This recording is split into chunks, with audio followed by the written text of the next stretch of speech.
আসসালামু আলাইকুম আমার প্রবাসী ভাই বোনরা।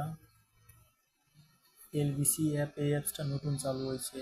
এখান থেকে আপনি ভালোই টাকা ইনকাম করতে পারবেন। দেখা গেছে আপনি যদি 180 টাকা দিয়ে একটা অ্যাকাউন্ট খুলেন, তাহলে ওখান থেকে মাসে 180 টাকা ইনকাম করতে পারবেন। 360 টাকা খুললে 360 টাকা ইনকাম করতে পারবেন। 870 টাকা দিয়ে খুললে 870 টাকা ইনকাম করতে পারবেন। এরকমভাবে ইনকাম করা যায়। আজকে আমার ইনকাম হয়েছে টুডে আর্নিংয়ে, দেখছেন 24 টাকা। আমি 3টা ভিডিও দেখছি। আমি গতকালকে খুলছি তো 41 টাকা আমার হয়েছে। গতকালকেও কিছু পাইছি, আজকেও কিছু পাইছি। আপনারা চাইলে এই অ্যাকাউন্টটা করতে পারেন। অ্যাকাউন্টটা মানে আপনারা অ্যাপস নিতে চাইলে তাও নিতে পারেন, বা আমার হোয়াটসঅ্যাপ নাম্বারে আপনারা যোগাযোগ করতে পারেন। আমার হোয়াটসঅ্যাপ নাম্বার হচ্ছে এইটা,